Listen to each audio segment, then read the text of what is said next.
This podcast is a work of historical interpretation. While we strive for accuracy, some aspects of history are open to interpretation and debate. Thank you for listening.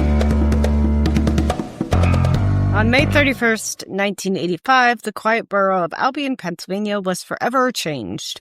A powerful F4 tornado tore through the town, leaving devastation in its wake.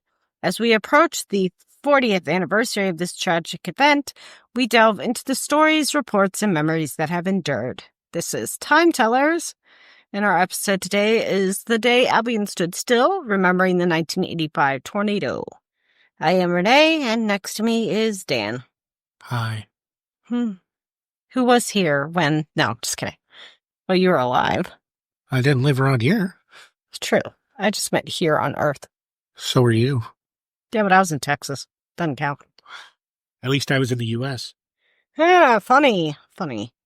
You were a heck of a lot closer. So, the calm before the storm.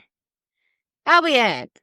Not many people know Albion, unless you're from here. And even if you're from here, you don't know Albion.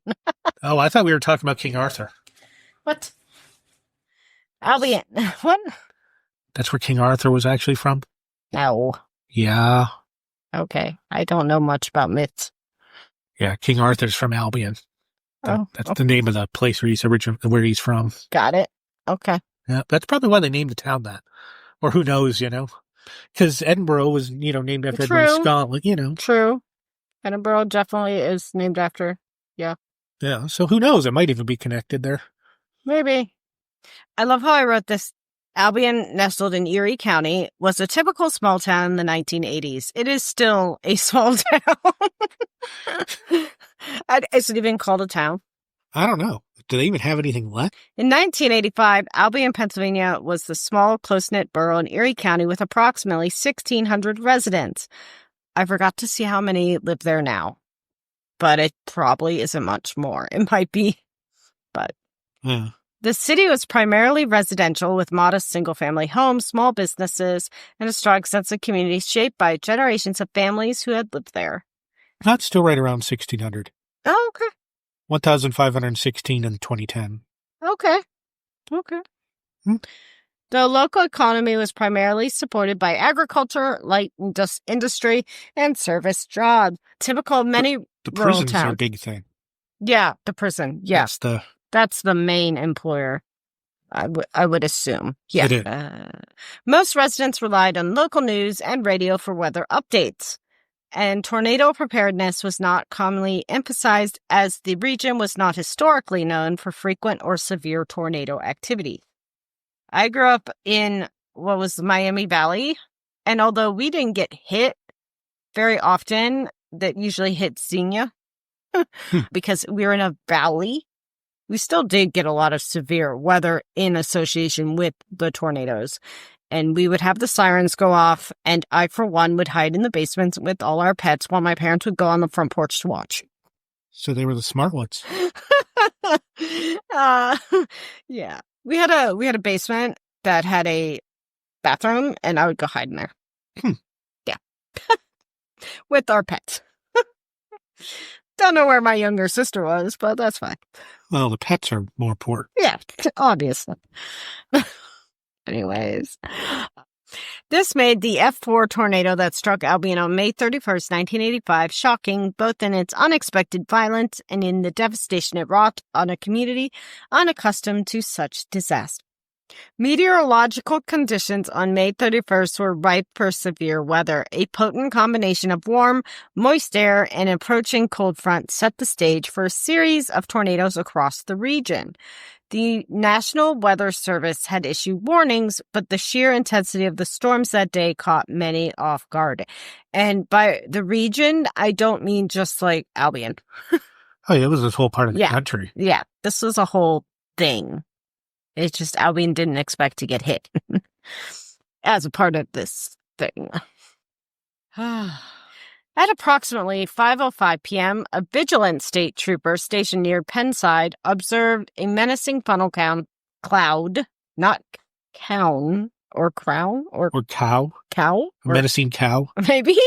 Now all I think of is Twister with the cow. forming in the sky and reported its trajectory towards Albion. Recognizing the potential danger that this weather phenomenon posed to residents, a dedicated volunteer from the Albion Fire Department quickly broadcast an urgent warning to the community, strongly urging all residents to seek immediate shelter. The swift and timely alert delivered in the nick of time undoubtedly played a crucial role in protecting lives and mitigating potential casualties. Because remember, this was not the time of 24-hour television like the Weather Channel. Yeah. Or phone alerts. This was broadcast over the radio. And a siren. And maybe they had police out with megaphones.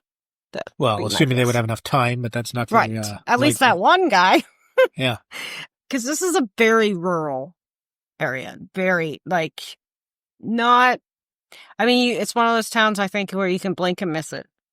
It's been a long time since I've driven through Albion. No, you're not missing much.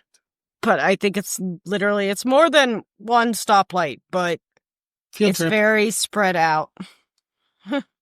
So to get to all places in Albion would be time-consuming, was my point. Driving-wise. The F4 tornado that struck Albion lasted approximately 30 minutes.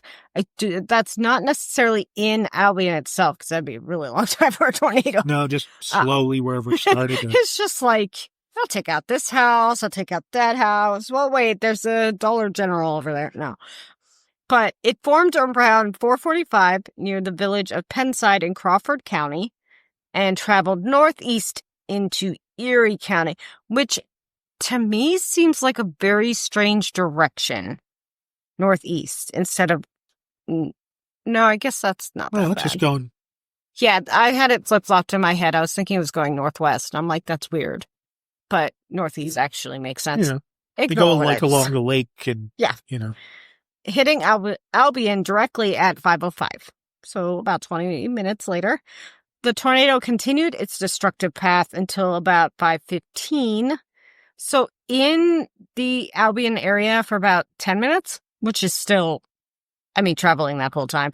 I forgot to look up what the speed was, I think. Maybe I didn't. But it did cover roughly 14 miles and reaching a maximum width of 400 yards, which is longer than a football field. That's 4 football fields. Okay. Although... Basically 4 slightly less because there's that area in the end zone, which isn't in the 100. Right. So it's almost like 4 city blocks, so short side blocks. Yeah. Short side team. The tornado carved a destructive path through Albion. A 10-block area was completely leveled. Homes were reduced to rubble, trees uprooted, and lives irrevocably altered. In total, 12 people lost their lives and 82 were injured. Over 300 buildings were destroyed. Imagine how much bigger that number could be if they had no warning. Yeah, instead of almost no warning. Right. So I do have a survivor named Donna Miller's report. She was an Albion resident and a mother of 2. Quote, I was making dinner when the sky just changed. It wasn't just dark. It was green, like something from a movie. Then the power went out, and the wind started howling louder than anything I'd ever heard. We didn't have a basement, so I grabbed my kids and we lay flat in the hallway with a mattress over us. I remember praying and just trying to keep them calm. When it finally stopped, I opened the door and everything was gone. Our house was there, but just barely. The neighbor's home across the street was flattened. People were screaming, crying, and calling out names. I'll never forget that sound. Correct me if I'm wrong, but I think I was always told to go to the bathroom and go in the tub and cover yourself with a mattress in the tub. It depends. If the bathroom's on an outside wall, that's not going to help you much. It depends on where it is. True. Something about the plumbing, though, like being a little more secure, and like that's what I was too. But if it is on the outside wall, you're right. That's not going to help much. Where this hallway was probably like towards the end of the middle of the house. In the middle of the house, yeah. So that does make sense. Although I do, even as a grown up, I'm not gonna buy a house or rent a house that doesn't have a basement if I can at all avoid it, because aliens. I don't know. Aliens, yes. But obviously not everyone has that ability to have. And like places like I know in Florida stuff don't have. Yeah. For obvious reasons. That's when they build those little just standalone shelter shed things. Yeah. Which I feel like they have kind of out west. They'll have like tornado. Well, but those are underground. Yeah, underground the Florida shelters. Ones are just literally sheds. Yeah, but they're not usually tornado. That's more like hurricane area. Well, but it still withstands the winds. Yes, true. Yeah. Despite the extensive damage, most of the town's roughly 1,600 residents chose to stay and rebuild. By 1986, new homes had been built, the local school had been reopened, and businesses were returning. News outlets quickly descended upon Albion to cover the disaster. The Erie News, also known as the Erie Times News, featured front-page stories detailing the destruction and human toll. You know, when Erie Times News had a real newspaper still. You mean that's not the USA Today? Television stations broadcast images of flattened homes and shell-shocked residents, because nothing is better in a disaster than having a camera in your face. Mm-hmm. She says sarcastically. I'm in a mood today. I apologize. Okay, disaster. Let me put camera in your face. Okay, so this Dan is flirting with death right now. Well, y'all that can't see him. The tornado that came on that May 31st, was part of a catastrophic weather event known as the Super Outbreak of 1985, one of the deadliest tornado outbreaks in northeastern U.S. history. Over that day, 41 tornadoes tore through Ohio, Pennsylvania, New York, and Ontario. Ohio gets hit with tornadoes. It definitely does, and obviously parts of Pennsylvania does. I don't know how often New York or Ontario has gotten hit with tornadoes. Yeah. It doesn't seem like something that happens all that often. Maybe some rural parts of New York. But this outbreak killed 89 people, with 65 of those fatalities in Pennsylvania alone. Albion's F4 tornado was one of the most destructive. The national media also took notice. CBS, NBC, ABC, and CNN aired footage of the flattened town of Albion. And the New York Times and USA Today published detailed reports about the storm's path, human impact, and emergency response. Though rural, as we've said multiple times, very rural, Albion became a focal point in national conversations about tornado preparedness and the surprising power of storms in the Northeast. I think even today, most people, when you think of tornadoes, you think of like the Wizard of Oz, like Oklahoma, Kansas, Nebraska, those areas. Ohio. You know, there's a couple states in between those. Indiana, Illinois. Yeah, who cares? Okay. I was referring to the Wicked Witch's home. The Wicked Witch was from Ohio? Oh, he just pointed at me for all of you guys listening. Well, a reporter from one of the 1985 news broadcasts said, quote, Albion looks like a war zone. Emergency crews are working tirelessly to search for survivors amidst the debris, unquote. Because the Northeast was not considered a tornado-prone region, few storm chasers were positioned in western Pennsylvania that day. Because I did want to look it up, because I'm like, now you hear about tornadoes and it's these crazy guys in their souped-up cars, and guys and girls, chasing them. That wasn't really a thing yet quite in the mid-'80s. It's probably right when it started. When the original Twister came out, that was sometime in the early 90s. In fact, I mention it later in this, but like that probably it was mid-90s. Mid-90s? That probably honestly made it become more popular. Not that nobody wasn't doing it before, but instead, information about the Albion tornado came from first-hand resident accounts, local emergency personnel, and after-the-fact assessment by the National Weather Service and meteorological researchers. I was also strangely obsessed with weather as a child. I, for a short, brief period of time, wanted to be a meteorologist. Oh, so you wanted to get paid to lie to people. And not get in trouble for it. Yeah. Well, it's the you best already guess. What? In the aftermath, official reports detailed the extent of the damage. The National Weather Service confirmed the tornado's F4 classification, noting that its 14-mile path in the 400-yard width being part of the reason for the F4 classification. Who was president at the time? Reagan. Good. President Ronald Reagan declared a state of emergency, mobilizing federal aid for the affected areas, as presidents should do during times of emergency. President Reagan did not tour the disaster site. Also a good move. I really generally don't think it's a good idea for high-ranking politicians to tour disaster sites. It takes away from the active work that's going on.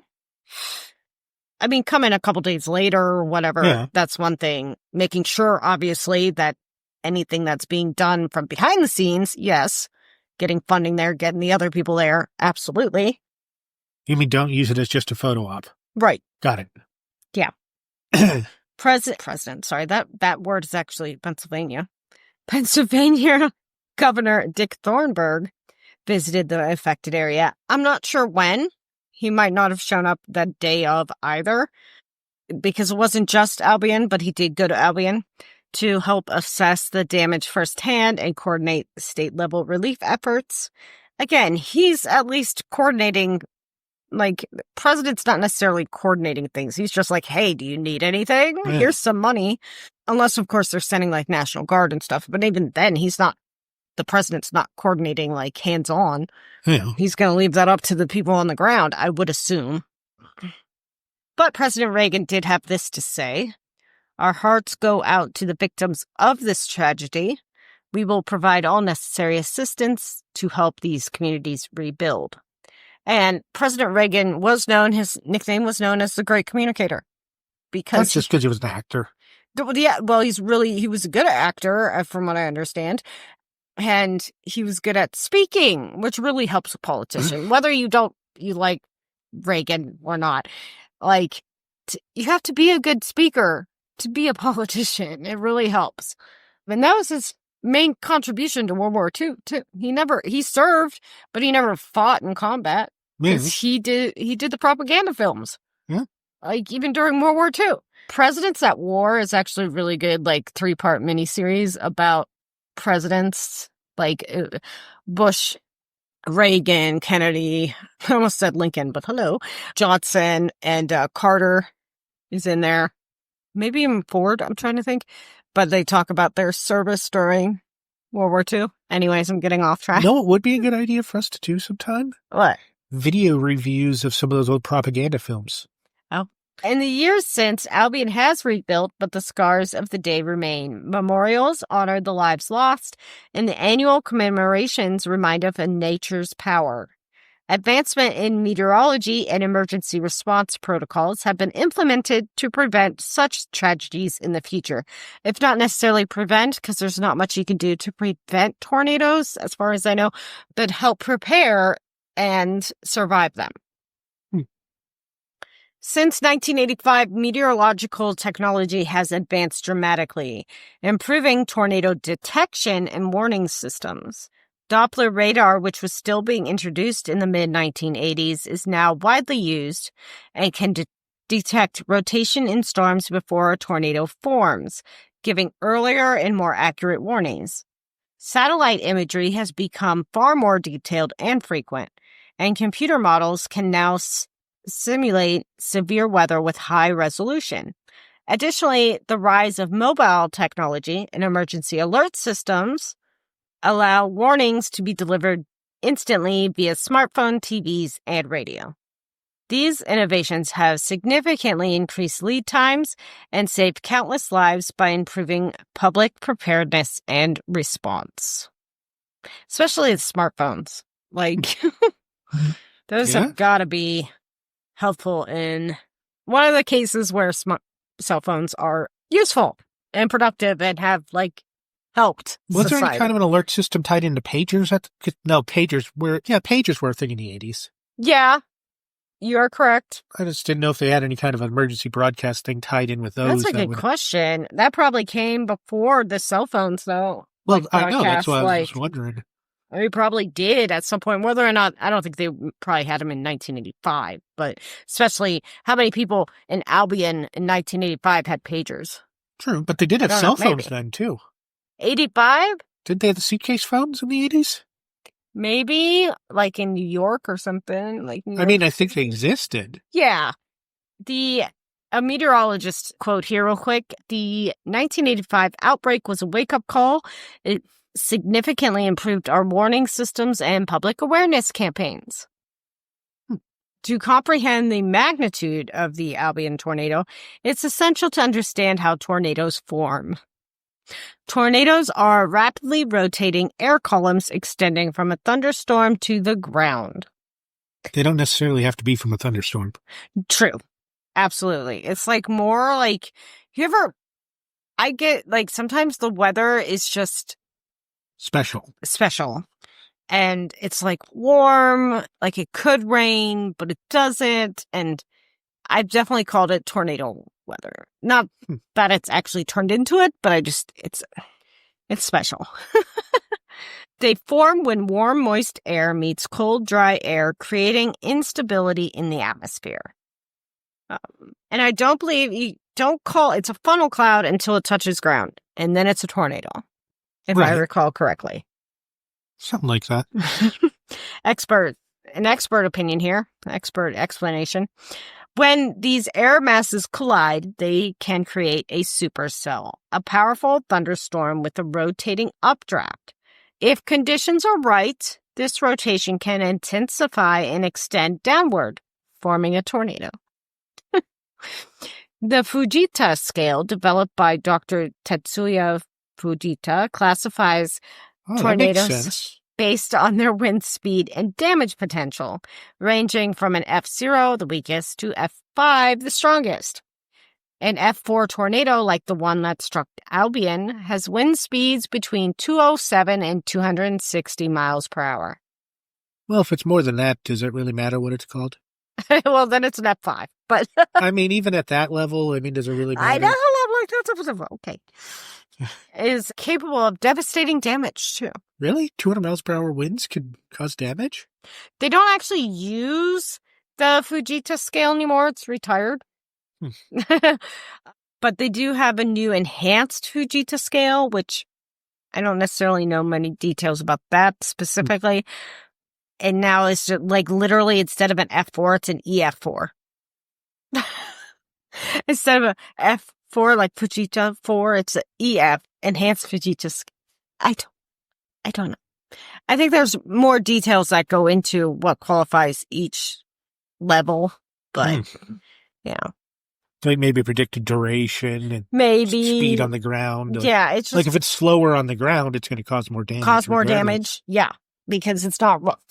It's collecting more in its path. Like it could be going 50, but if it's sitting in one spot. Yeah, that's not good. That's bad.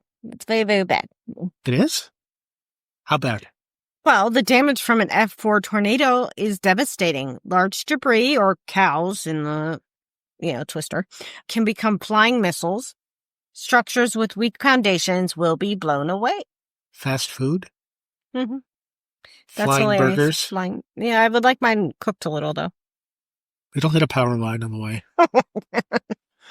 Or it'll land in you'd have to find a really big deep fryer. Tornadoes have long captivated the public imagination, becoming powerful symbols in pop culture across film, music, literature, and folklore. Perhaps the most iconic cinematic portrayal is, of course, 1939's The Wizard of Oz, where a tornado whisked Dorothy from Kansas to Oz, an early example of using storms as portals to transformations. In 1996, blockbuster Twister brought storm chasing to the mainstream, combining real science with action-packed drama. I really like the Twister thing that they had in Universal Studios Florida. That was nice. Did you ever see that? I think so, yeah. Yeah. I'm pretty sure Where when I you was stood younger. there and it was the show. And Did you see the new Twisters? it sucked. Oh, my God. It wasn't that bad. Yes, it was. It was horrible. Okay. And they didn't even use Oklahoma in it like they did in the first one. Yeah. And they didn't. It wasn't as good as the first one, that's for sure. And they didn't even have an original Van Halen song. Yeah, what was the song from the original Twisters? Well, I don't remember. I just know it was a Van Halen song. It's gonna bother me, but oh well. I have the soundtrack album at home. Otherwise, in music, yes, songs like Neil Young's "Like a Hurricane" and "Riders on the Storm" by The Doors, Dan's favorite band. Not really. Compared to Neil Young, yes. Evoke the chaotic and emotional power. Tornadoes also appear in American folklore as wrathful acts of nature or omens, especially in rural storytelling traditions. Tornadoes often represent sudden upheaval and danger in literature, from juvenile thrillers to climate fiction. This cultural fascination reflects the awe and fear and tornadoes inspire. You forgot to mention Sharknado. Sharknado. And Sharknado 2. How many of those were there? 5. Oh, my Lord. Or maybe there were 6. I don't remember. Good. There was the one where they traveled back in time to stop the Sharknadoes from ever starting. How did that work out for him? I don't remember. I don't remember if I saw that one. The fact that you saw any of them is concerning. I'm going to have to look because I actually almost bought them the other day. Didn't watch the second Twisters, but yes, I did. Sharknado. Because I remember the other day I almost bought it because they had it on on an Apple, sale thing. Mm-hmm. Yeah, see? Okay, there's 6 of them. I don't know. But they had it for $10. That's why the last Sharknado, it's about time. It's about damn time. What about global swarming? Oh my gosh. Okay, the titles are funny. The Fourth Awakens? This cultural fascination reflects what about the second one? The awe and fear tornadoes inspire, natural forces that remain unpredictable and deeply symbolic in the human psyche. In recent years, Pennsylvania has experienced several tornado events that, while generally less severe than the catastrophic F4 tornado that struck Albion in 1985, share notable similarities regarding sudden onset and community impact. For instance, in August of 2023, an EF1 tornado touched down in Susquehanna County, causing tree damage and minor structural impacts. In September of 2021, the remnants of Hurricane Ida spawned multiple tornadoes across the state, including an EF2 tornado in Oxford and an EF1 tornado in Upper Dublin Township, which caused significant damage to homes and infrastructures. Though less deadly, these recent events underscore the persistent threat of tornadoes in regions not traditionally associated with such severe weather, much like Albion's experience in 1985. Mm-hmm. And we had one, wasn't there one in Mill Creek? Not the one that hit the peninsula that took out that platform? Yeah. What year was that? Like 3-4 years ago. Yeah. But was that a water spout or a tornado? Because we definitely get water spouts on the lake. They're the same thing. It's just a water spout until it hits land. Right, but I'm asking if it came from the lake or if it came from... remember. Because I definitely remember there was some damage done to the peninsula. That'd be impressive if it made it from the land, though, on that little strip of land all the way out to... Well, tornadoes can jump small bodies of water. Not like Lake Erie. Are you calling the bay a small body of water? Mm. Don't insult the bay like that. I mean, not really, no. But it was coming from the west, though, right? I don't remember. I just remember it happened. I do remember that. As we mark the 40th anniversary of the Albion tornado, we remember those who perished, honor the resilience of survivors, and acknowledge the strides made in disaster preparedness. May their stories continue to inspire and educate future generations. And, hopefully, it won't happen again. But there's nothing we can do about it. Besides hide. We can't control the weather yet. Prepare people ahead of time. Right. Thank you for joining us on this episode of Time Tellers. This is the start of tornado season. Yeah. May definitely is all throughout the summer. So stay safe and stay informed, especially if you live in what would be traditionally more a tornado alley area, which I'm sure if you do, you already know what to do. I would hope. Yeah. Otherwise, move. But even if you're not in one of those areas, realize it can happen. Like it did in Albion, which is not... Edinburgh also got a tornado at some point. Oh, a few times. Yeah. A few little ones. Little ones. So it can happen. And sometimes they can be very, very bad. So just pay attention. And if the authorities warn you that there's... tornado watch is the less severe. Tornado warning, it's been spotted.